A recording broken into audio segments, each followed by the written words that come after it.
제가 거기 도포 형식의 구리방막, 현재 이렇게 웨이퍼 공정에 구리방막을 입히는 공정에서 서로 입자 굵기가 틀리게 이렇게 만들어 놓으면 전기가 흐르는 구조를 만들 수 있다라고 제가 말씀을 드렸죠. 제 평균 이론을 따라서는 모든 만물은 평균화전 원리가 있다 그래서 그런 방식으로 해가지고 정규적 신호를 흐르게 하고, 또는 광섬유 같은 거를 입자 굵기로 틀리게 만들어 놔가지고 그걸 따라서 신호적인 전송이 가능하다. 움직이게 할 수도 있고, 정규적 저장, 그래서 그 입자 굵기를 균일하게 만들어 놓고 그 사이를 아주 미세한 도선으로 만들어 놓고 유기적인 연결, 트랜지스터로 그 전기를 끊었다 열었다 끊었다 이런 식으로 전기를 단락을 이루게 되면 하나의 배터리 구조가 만들어지면서도 거기다 전기적 저장, 신호적 저장이 구리로서도 가능하고, 또 이렇게 광섬유도 이런 식으로 이렇게 광섬유 선을 미세하게 만들어 놓으면 광섬유 입자를 갖다가 균일하게 만들면 정보적 저장이 가능하고요. 그 정보적 저장 안에서도 아주 더 미세한 크기로 그 방을 갖다 쪼개가지고 서로 간에 실리콘을 통해서 단락을 이루고, 실리콘을 통해서 절연 구조를 만들어주고, 거기서 아주 미세한 광섬유를 통해서 광섬유 선을 미세하게 그어가지고 그걸 통해서도 그 자체 안에서도 수많은 분할이 정기적 저장이 됐던 구리로 이런 식으로 하든 광섬유로 이런 식으로 이것은 정기적 저장과 신호적 저장이 그 안에서도 가능하다는 거 말씀을 드립니다. 굳이 원형 형태로 하지 않아도 사각 형태로 찍어도 마찬가지입니다. 사각 형태로 붙여놔도 똑같이 원형이 아니더라도 구조 모양은 상관이 없습니다. 입자가 네모나든 동그랗든 동그란 게 좀 더 유리하겠죠. 근데 그렇지만 입자 굵기가 직사각형이든 그런 거 상관. 서로 굵기가 틀리고 모양이 틀리면 그 안에서 서로 모든 만물은 평균하고자 하는 원리를 따라서 제 이론입니다. 왔다 갔다 이렇게 변동이 생긴다고. 그걸 통해서 정기적인 이동 또는 신호적인 이동을 구리 방막과 이렇게 입자 크기로 만들어 가지고 구리와 이런 것들은 광섬유 이런 것들을 정기적인 신호를 왔다 갔다 함으로써 전송의 길을 만들어주는 거죠. 만들어주고 미세한 선을 그어서 여기서 서로 연결 구조를 만들어주는 겁니다. 통로를 만들어주는 거죠. 일종의 전기라고 그러면 미세한 선을 그어주면 거기서를 통해서 전기가 왔다 갔다 흐르게 되겠죠. 또는 그것을 트랜지스터처럼 단락을 이룰 수 있게 전기 넣었다 끊었다 단락을 이루게 되면 그 안에서도 역시 마찬가지로 될 수 있습니다. 특히 제 방식은 파동적 전기를 이루는 것으로서 전기가 작은 전기로도 강력한 구동을 가능하게 합니다. 기존에 어떤 입자 굵기가 좀 균일하게 만들어 놓으면, 그렇죠, 전기 신호가 조금 좀 낮게 난 전기 신호가 조금 문제가 있을 거로 생각합니다. 약하다는 거죠. 서로 약해서 같은 방식에 비해서 좀 문제가 있다라고 저는 생각합니다. 이렇게 서로 굵기가 틀린 전기선 구리 방막 형태, 입자 형태의 전기선 구조에 비해서 훨씬 약하다. 또는 그것을 두 겹, 세 겹으로 해가지고 대중소다 그러면 서로 굵기가 틀린 전기선을 배치하는 것처럼 그런 식으로도 배치해서 파동 형태로 해서 무선 전송이 가능하지가 않아요. 이거는 일반 균일한 크기로 입자 크기를 구리 방막을 해는 무선 전송이 가능하지 않고, 광섬유도 마찬가지입니다. 이런 단점이 존재합니다. 입자 굵기로 해가지고 서로 이렇게 균일한 입자 간에도 전기는 흐를 수는 있습니다. 전기는 흐를 수는 있으나 그 안에서 어떤 구조가 필요하냐면 미세한 선을 그어주는 이 구조가 필요합니다. 구리 방막 가운데 서로 도선처럼 입자가 있다는 선을 그어줘야 됩니다. 이런 부분에 대해서는 제 아이디어입니다. 이해가 가시죠? 제 아이디어, 이 부분이 아마 사용되리라고 저는 생각합니다.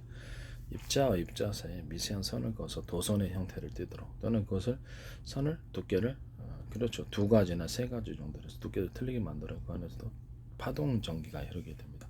또는 파동적인 전기나 파동적인 신호적인 전송이 이루어집니다. 이런 곳에 이 부분에 대해서 만약에 침해를 했다면 그렇죠, 기술 침해, 지적재산권 침해에 대해 이게 굉장히 중요한 기술이기 때문에 그렇습니다.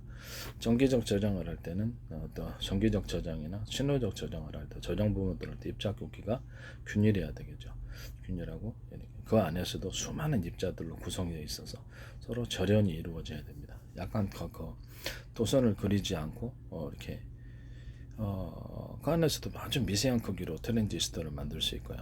그 안에서 이렇게 여기를 끊었다 닫았다 하면서 수많은 가령 이만한 동그라미다 그러면 그 안에 수많은 동그라미가 들어갈 수 있을까요? 이만한 사각점이다 그러면 수많은 사각이 들어가서 이렇게 저장방을 이룰 수 있을까요? 그럼 그 저장방을 크게도 대중소로 크게 틀리게 만들어 놓을 수 있을까요? 근데 크게 틀리게 만들어 놓으면 이게 단점이 뭐냐면 왔다 갔다 하는 파동적인 전기이기 때문에 저장으로서는 적합하지가 않다는 겁니다. 그래서 제가 동그란 형태나 네모난 형태 어떤 형태가 됐든 간에 안정적인 균일한 형태를 놔두면 저장이 되고 흐르게 만들려면 입자를 틀리게 만들어준다. 흐르게 만들면 이해가 가시죠? 이 방식으로 이제 구리 방막이나 아니면 거기 광섬유 판막이나 밤섬유 막이나 이런 식으로 이렇게 만들게 되고 또 두 가지를 결합해서 만들게 된다. 그러면 반드시 이것은 제 기술 침해에 대한 부분이고 입자 사이를 전기가 흐르게 하려면 얇은 선을 그어줘야 됩니다. 그것이 이제 두 가닥이든 세 가닥, 한 가닥이든 선을 그어주는 이 기술, 이 부분은 제 기술 구조에 해당합니다. 이거 침해하시면 나중에 반드시 문제가 될 거라고 생각합니다. 입자를 이렇게 갖다 놓는다 해서 전기가 흐르는 게 아닙니다. 알았죠? 전기가 흐르는 게 아니라 전기사에 떨어져 있어서 전기가 신호가 불규칙하게 흐르게 됩니다. 그럼 이거는 반도체 소재라서 적합하지 않아요. 반드시 선을 그어줘야 됩니다. 이 선을 그어주는 도선을 그어주는 행위 아주 미세하게 들어갑니다. 입자 굵기에 있어서. 그럼 이 부분이 신호적 저장이 가능하고 정기적 저장이 가능합니다. 이해가 가시죠? 이 선을 두 개로 걷든 세 개로 걷든 그런 몇 개는 문제가 되지 않습니다. 이것을 통해서 트랜지스터를 통해서 단락을 이룬다면 이것이 정기적인 저장과 정보적인 저장을 나노 크기에서도 이룰 수 있다라는 것. 미세 로봇 또는 곤충 로봇에서도 사용될 수 있습니다. 이런 구조는 기판에서도 또 동일한 방식으로 사용될 수 있습니다. 이 방식은 제 방식에 해당하는 것입니다. 전기를 흐르게 하려면 입자 굵기를 틀리게 전기나 신호 안정적으로 저장을 입자 굵기를 똑같이 대신 도선 형태로 얇은 선을 그어줘 서로 연결을 이루어줘야 되겠죠. 서로 그쪽에 뭐 무선으로 갈 수도 있겠지만 무선으로 갈 수도 있겠죠. 뭐 주파수 발생기가 있다면 그렇지 않으면 몇 번 반 이렇게 했을 때 도선을 통해서 연결이 돼야 되는 부분이라고 생각합니다.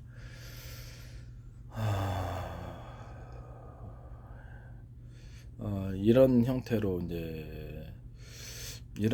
이렇게 어떤 정기적인 저장 신호, 정기적인 저장과 신호적인 저장 매체를 만들고 그런 방식으로 만들었다면 제 방식을 침해하는 것이 되신다는 거 말씀입니다. 이 장점은 뭡니까? 그렇지 아무데나 도포해도 다 반도체가 되는 거예요. 그래서 아무데나 도포해도 전기가 흐르게 하고 저장이 가능하게 하는 이 두 가지 속성을 가질 수 있겠습니다. 그래서 대단히 뛰어난 기술이라는 것을 말씀드립니다. 이것이 어떤 데다 뿌려도 상관이 없다라는 거죠. 이런 기술을 반드시 하시면 제 기술 구조를 침해하는 부분이 되겠다라는 것을 말씀을 드립니다. 또는 그 증폭을 위해서 트랜지스터 알갱이를 작은 거, 중간 거, 큰 거, 그러니까 트랜지스터로 만들어 주시세요. 트랜지스터가 아니라 콘덴서 이렇게 해서 여러 개를 이렇게 입자 굵기가 틀린 것을 이렇게 배치해 가지고 트랜지스터로 슈퍼 다이오드죠. 슈퍼 다이오드 형태로 이렇게 한쪽 방향으로 흐르게 만들 수도 있고 입자 굵기를 제가 그 얘기했었죠. 입자 굵기를 틀리게 만들어 가지고 서로 간에 콘덴서 형태로 전기가 흐르면서도 저장이 되는 식으로 그 안을 흐르도록 실리콘 이렇게 팩을 만들어 줘 가지고 저런 구조를 만들어 주면 이것이 콘덴서 겸 배터리 겸 변압기까지도 될 수 있어요. 미세 크기로. 트랜지스터는 이런 구조를 통해서 전기가 흐르되 전기를 단락을 끊었다 전기를 이었다 끊었다 이런 식으로 해갖고 전기가 이런 식으로 이제 만들어서 어디에다 뿌려도 다 됩니다. 불이 방막 형태인데 어디에다 뿌려도 다 된다는 것을 말씀을 드립니다. 정기적 저장 또는 신호적 저장을 위해서 서로 도선을 미세하게 연결해서 이렇게 해서 저장 매체로 만드는 부분 이 제 기술입니다. 그 다음에 서로 전기가 좀 강하게 파동으로 흐르기 위해서 입자가 크기가 두껍게 해서 흐르게 하는 부분, 전기를 중간에 증폭시키기 위해서 입자 굵기를 작은 거 대중소롭게 결합해 가지고 콘덴서 겸 배터리 형태로 그래서 일종의 변압기 역할을 하게 하거나 이런 식으로 전기적 저장이 가능하게 하거나 중간에 점을 찍거나 네모나게 찍거나 해서 전기를 저장하는 축적했다가 보내는 이 방식은 제 방식에 해당한다는 것을 말씀을 드립니다.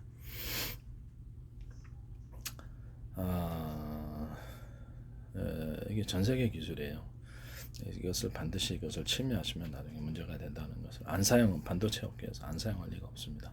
공짜 지식이라고 생각했기 때문에 자신들의 공짜 지식을 가져가고 물론 이제 이용해서 돈을 벌려고 그러겠지만은 그렇죠. 기술 도둑질도 도둑질인 것입니다. 어디서 훔쳐갔든지 간에 기술 도둑질은 도둑질이다. 자신에게 노력이 이하지 않고 남의 기껏 연구 결과물을 이런 식으로 지식 결과물, 과학적인 지식 결과물을 훔쳐가면 과학자들은 어떻게 사느냐? 과학자들이나 기술 연구하는 사람들은 연구할 의욕이 안 생기겠죠. 맨날 이렇게 남의 컴퓨터나 어떤 걸 통해서 공개적인 지시라도 살짝 쓰고 이래 버리면 문제가 되지 않아도 전 세계 지적재산권이 강화되기를 바랍니다. 문제가 안 될 수가 없어요.